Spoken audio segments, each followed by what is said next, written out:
ስለ ጸጉሩ ጓጉታ ትነካዋለች። በዚህ መሃል የቤተሰብ ጓደኛዋ የሆነው ቼንግ መጥቶ ያስቆማታል። ቼንግ ሜዩንግን ማስቸገር ሲጀምር ፓርከር ሊከላከልላት ሞከረ።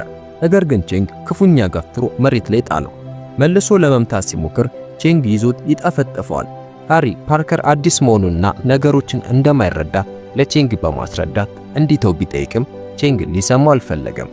ፓርከር ቢጎዳም አሁንም ለመነሳት ይሞክራል። ቼንግ ግን ክፉኛ ደበደበው። ሜዩንግ ገብታ ቼንግን ብታስቆመው ፓርከር በአሳፋሪ ሁኔታ ስለተጎዳ ብቻዬን ተይኝ ብሎ ያባራታል።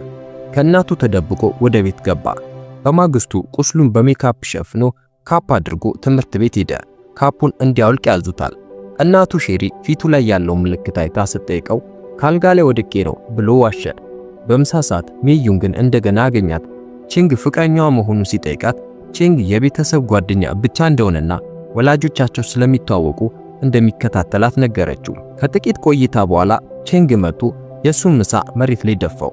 ሊጣላው ቢሞክርም ዳይሬክተሩ ሁለቱንም ገስጸው ይልኳቸዋል። በንዴትና በብስጭት ወደ ቤት ሄዶ ቲቪ ያየ ማርሻል አርት መለማመድ ጀመረ። ሚስተር ሃን ሻወሩን ሊጠግኑ ይመጣሉ። ጃኬቱ መሬት ላይ ጥሎ ስለነበር እናቱ እንዲሰቅለው ትነግረዋለች። እርሱ ግን በንዴት ይመልስላታል። ከዚያም እናቱ ጃኬቱን እንዲሰቅል አደረገችው። ሚስተር ሃን ሁሉንም ነገር በዝምታ ይታዘባሉ። በማግስቱ ቼንግንና ጓደኞቹን ላለመቅረብ ይሞክራል። ሜዩንግ ቫዮሊን ወደምትለማመድ ክፍል ገባ። ለምን እንደምትለማመድ ሲጠይቃት ለቤጂንግ ሙዚቃ አካዳሚ ፈተና እየተዘጋጀች እንደሆነ ነገረችው። መምህሯ ሲመጡ ይወጣል። ቼንግና ጓደኞቹ ግን መንገድ ዘግተው ቦርሳውን ይደፉበታል። ከትምህርት በኋላ ከእናቱ ጋር ወደ ገበያ ሲሄድ አንድ የማርሻል አርት ማሰልጠኛ ክለብ አየ። ገብተው ሲያዩ ቼንግና ጓደኞቹ እዚያ ይለማመዱ ነበር። ዞሮ ይወጣል። ቼሪ ለምን እንደወጣ ስትጠይቀው አልቅሶ እዚህ ከመጣን ሳምንት ባይሞላንም ዓመታት የቆየን ያህል ይሰማኛል። ይህ ቦታ መጥፎ ነው፣ ወደ አሜሪካ መመለስ ፈልጋለሁ ይላታል። ሼሪም አሜሪካ የቀረን ነገር የለም፣ ቤታችን አሁን እዚህ ነው ስትል ባዘን ትነግረዋለች። ሚስተር ሃን ይህን ሁሉ ከሩቅ አይተው ለልጁ አዘኑ። በማግስቱ በድብቅ ቼንግንና ጓደኞቹን ይከተላቸዋል። ከላያቸው ላይ ሆኖ የቆሸሸ ውሃ ደፋባቸው። ቼንግ አይቶት ያባርሩታል። ሊያመልጥ ቢሞክርም መንገዱ ተዘግቶ ስለነበር ያዙት። ቼንግ ኦዱን መምታት ጀመረ። ከልጆቹ አንዱ እዘንለት እንጂ ተጎድቷል ቢልም ቼንግ ግን መምህራችን ያስተማረን ረሳ እንዴ? ለጠላት ምሕረት የለም፣ ምሕረት ድክመት ነው ብሎ ደገመው። በድንገት ሚስተር ሃን ደርሰው የቼንግን እጅ ይዙታል።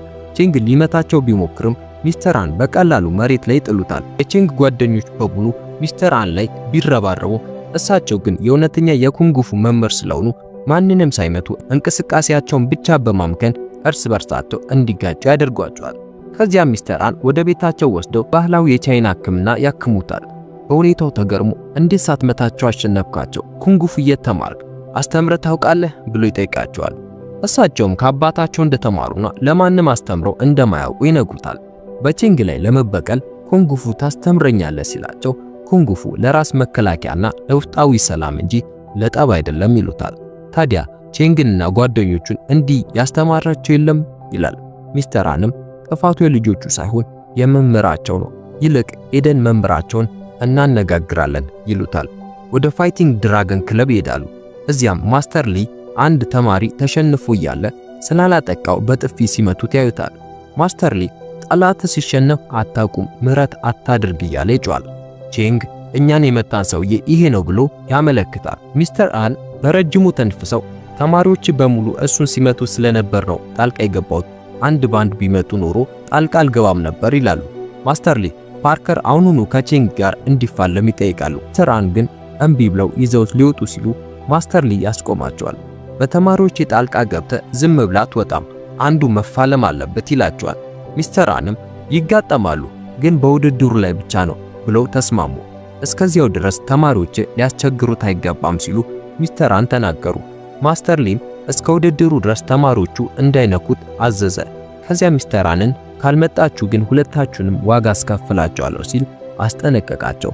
ሚስተር ሃን ፓርከርን ይዘው ወጡ።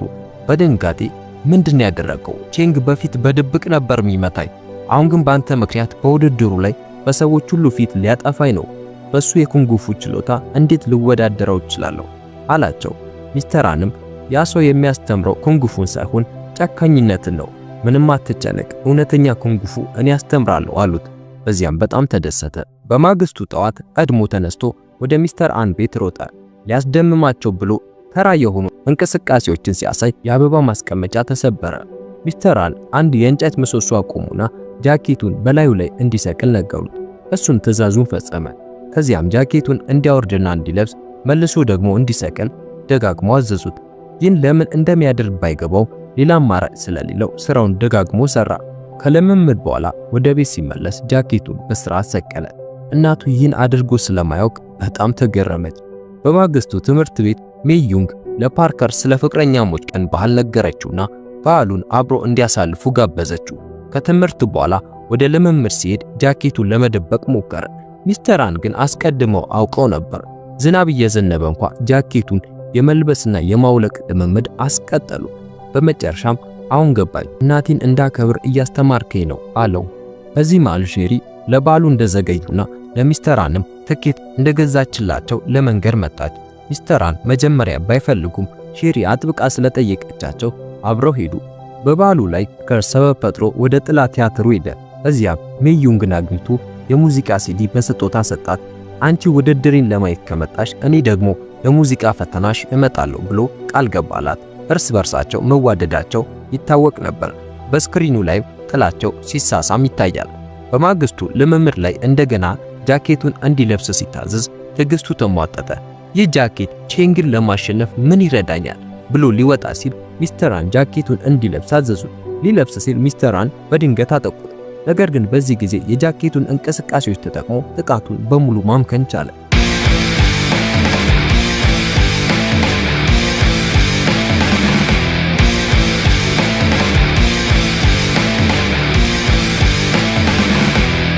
ሚስተር አን ፈገግ ብለው ኩንግፉ በመናደርገው ነገር ሁሉ ውስጥ አለ።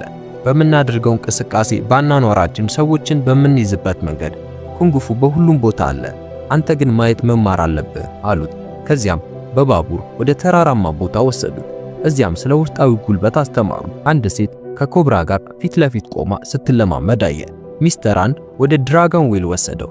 ይህ አስማታዊ ውሃ ነው፣ ማንም አያሸንፍም አሉት። ጠጣ። ሴቲቱ እንዴት እባቡን እንደተቆጣጠረችው ሲጠይቃቸው እሷ እባቡን አልመሰለችው፣ እባቡ ነው እሷን የነበረው። ምክንያቱም እሷ እንደረጋ ውሃ ስለነበረች እባቡ የራሱን ነጸብራቅ በሷ ውስጥ አይቷል አሉት። እሱም የኮብራውን እንቅስቃሴ ለመማር ጓጓ። ወደ ቤት ሲመለሱ በድካም በሚስተር አን ትከሻ ላይ ተኝቶ ነበር። ሚስተር አንም ተሸክመውት ገቡ። በኮብራው እንቅስቃሴ ተመሰጠ። ልምምዱ ቀጠለ። አንድ ቀን ግን ሚስተር አን ገመድ በጣም ከሳኮ ይበጠሳል፣ ነገ ማረፍ አለብህ አሉት። በማግስቱ ሜዩንግን አገኛት። የሙዚቃ ፈተና ስላለባት ተጨንቃ ነበር። ሊያዝናናት ብሎ ከትምህርት ቤት ቀርተው አብረው ዋሉ። ነገር ግን አባቷ ደውለው ፈተናው ሊጀመር እንደሆነ ነገሯት። አብሮ ወደ ፈተና ቦታ ቢሄድም አባቷ ከልጃቸው ጋር ጓደኛ መሆኑን አልወደዱትም። ሜዩንግም እያለቀሰች ከእንግዲህ መገናኘት አንችልም ብለው ሄደች። ተከፍቶ ወደ ሚስተር አን ቤት ሲሄድ ሚስተር አን ሲጠግኑት የነበረው መኪና በመዶሻ ሲሰባብሩ ታገኛቸው። አጠገባቸውም የቢራ ጠርሙዞች ነበሩ። ለምን እንዲህ ታደርጋለህ ብሎ ጠየቀ። ሚስተር አን ምንም ሳይናገሩ መኪና ውስጥ ገብተው ተቀመጡ። በአደጋ ሚስቱና ልጁ እንደሞቱ የሚገልጽ ጋዜጣ አገኘ። ሚስተር አን የቤተሰባቸውን ፎቶ አሳይተው በዚህ ቀን ነበር ሚስቴና ልጄ በመኪና አደጋ የሞቱት፣ ሚስቴ መዘመር ትወድ ነበር አሉት። ፎቶቹን እያየ አደጋው እንዴት እንደደረሰ ጠየቃቸው። ሚስተር አንም እኔ ነበርኩ እየነዳው የነበረው፣ በሆነ ነገር እንከራከር ነበር፣ በጣም ተናድጄ ስለነበር መኪናውን መቆጣጠር አቃተኝና አደጋው ደረሰ ብሎ አስረዱት። በከፍተኛ ሐዘን በመቀጠል ከሁሉ የሚከፋው ደግሞ በምን እንከራከር እንደነበር እንኳን ትዝ አይለኝም። በየዓመቱ ይህን መኪና አጠግነዋለሁ፣ በዚህ ቀን ደግሞ ትዝ ይለኝ እንደሆነ በሚል ተስፋ መልሼ አፈርሰዋለሁ፣ ግን መቼም ትዝ አይለኝም እያሉ ከቁጥጥር ውጭ ይላቀሱ ጀመር። የፓርከር ዓይን በእንባ ተሞላ። ቢሆንም ግን ሚስተር አንን ቀስ አድርጎ ከመኪና ውስጥ አስወጥቶ ልምምድ እንዲቀጥሉ ጠየቃቸው። ሚስተር አንም እንባቸውን ጠርገው ልምምዱን ቀጠሉ።